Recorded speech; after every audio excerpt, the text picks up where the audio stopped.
the 4 things that nobody told me about money while I was in college. The first point, don't invest in the stock market first. In my first year in college, when I was 18, I said, okay, I'm gonna find a way to become a millionaire in my 20s. I said, that's what I'm gonna do is invest in other assets. I started investing at the stock market, cryptocurrencies, NFTs. I also invested in a painting. And 6 months, 8 months in, I started to realize investing in other assets is not gonna make me a millionaire. Because the maximum you can get in the stock market is 7%, maybe 10. But the only way you can make a lot is if you invest a lot of money in the stock market. And that's when I started to realize I was overlooking the highest leverage asset I have, overlooking the most compounding asset. Can y'all guess what it is? It's investing in yourself.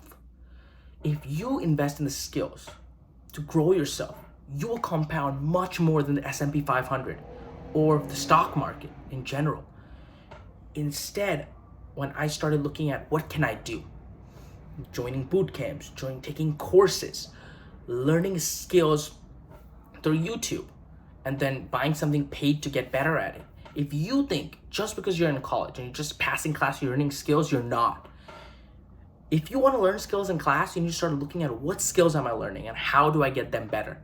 And if you learn some skills in your classes, that's amazing. Take a paid course and learn more skills. I was able to double my income as an intern by focusing on skills instead of working on, I'm going to invest more money in the stock market.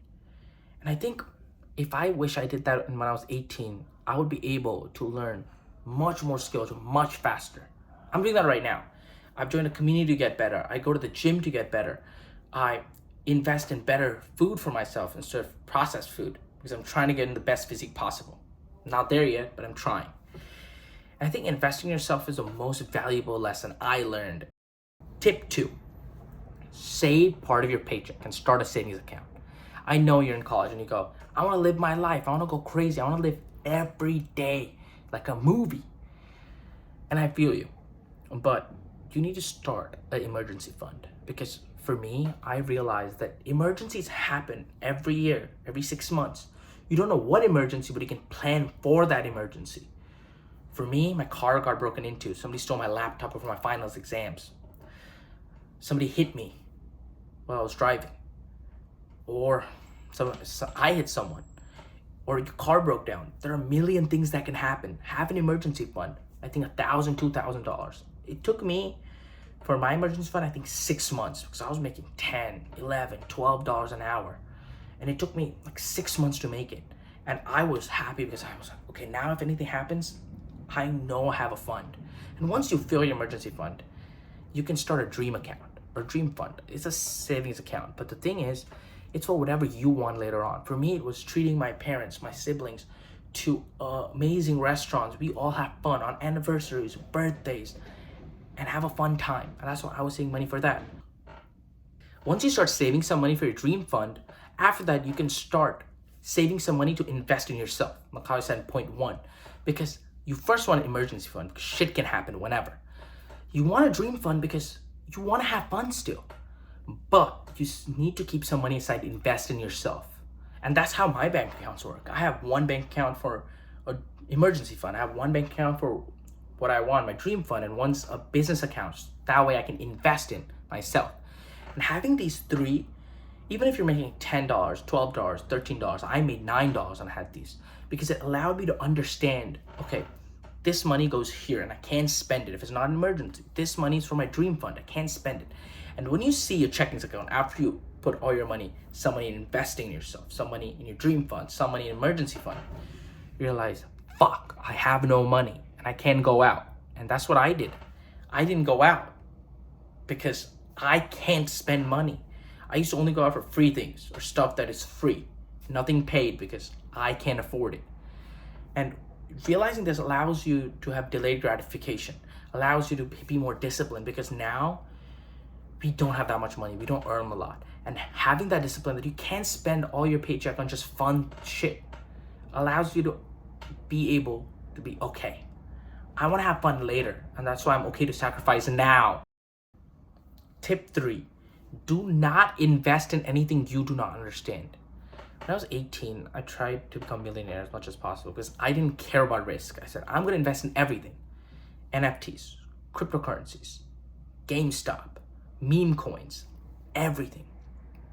And what happened? I lost money. Lost money on GameStop. I lost money on meme cryptocurrencies. I lost money on NFTs. And I'm not saying you cannot make money on those. I just didn't understand it. After I put in some time to understand cryptocurrency, I realized how idiotic I was on investing on these stupid meme coins instead of investing in Bitcoin, Ethereum, and the strong cryptocurrencies. Same with meme stocks. Why am I investing in GameStop? Like, what the fuck's wrong with me? Instead, I started investing in strong stocks, index funds, and more stable assets. Because if I don't know a lot about that field, I'll get an index fund. What that does is I get a basket of stocks that might reduce my return, but reduces my risk, because you only want to diversify when you don't have enough knowledge. Like, the best investors do not diversify because they have enough knowledge. I don't, so I diversify everything now. Anything I'm investing, because you do not want to lose money on something you fucking don't understand. And that's my thing. I wish you understand this, because I didn't when I was 18 and I lost a lot of fucking money. Tip 4, invest in a Roth IRA. And tip 3 was don't invest in anything you don't understand. So I'm going to explain you all what the Roth IRA is before I explain why you should invest in it. How does a Roth IRA work? Imagine you make money from your part-time job, side hustle. Put some into the Roth IRA. Here's what happens. Because the Roth IRA is after-tax money, you don't get taxed on it on any return you make later on. Like if you invest in stocks, cryptocurrencies, individual bonds, maybe index funds, mutual funds, and they grow, it is tax-free. For example, if you invest in Apple, and Apple went from $100 to $120, and you had one share, you made $20. Happy days. And you get untaxed. You take that $20 and can put it in your pocket. But there is a catch. You can only withdraw it when you're 59 and a half.